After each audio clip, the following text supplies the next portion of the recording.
Hi everyone, today we're going to be diving into the central limit theorem, one of the most significant ideas in statistics. It explains why the averages of random samples tend to form a normal distribution even when the data doesn't. Let's uncover its fascinating story, meaning and applications. The central limit theorem traces back to Abraham de Moivre, a French mathematician in the 18th century.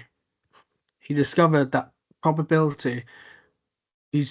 patterns in probability while studying games of chance. This idea was later refined and became the backbone of modern statistics. It helps us understand phenomena as diverse as election prediction and quality control. Now let's dive into the core of the central limit theorem and how it relates to different population distributions. So in the first graph, we see a positively skewed distribution. This is a common situation where the majority of data points are clustered on the left, with a long tail stretching to the right. This can be seen in many things like income data, waiting times, where most of the values are relatively small, but some of the extreme values will pull the distribution to the right.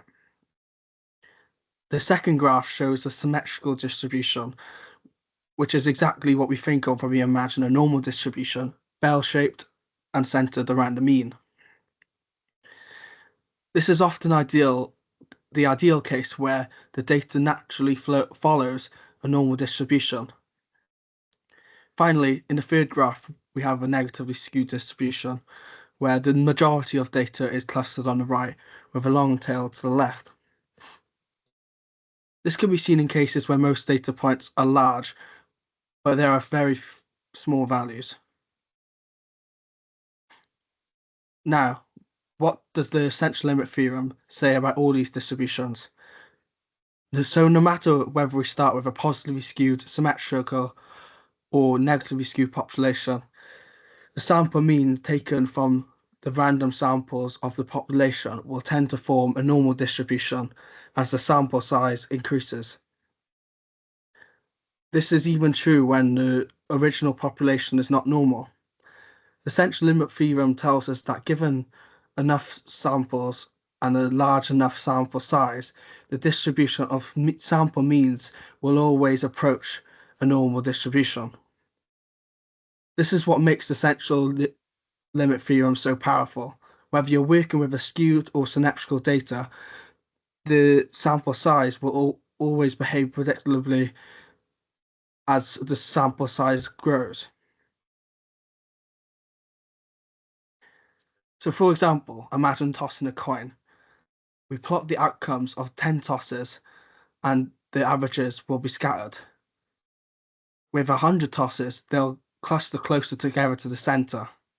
This clustering reflects the theorem in action, showing the power of large numbers, which is shown in all these graphs. So why does the central limit theorem matter? Here are some real-world applications. So it underpins opinion polls, ensuring reliable results from small samples. It helps factories monitor product quality by assessing average defect rates. And in finance, it helps predict portfolio performance over time. Wherever randomness plays a role, this theorem brings predictability. To sum up, the central limit theorem bridges randomness and predictability. It explains why we can trust averages and is the foundation of countless applications in our daily lives. So thanks for your attention, but I hope this has sparked a curiosity about the beauty of probability.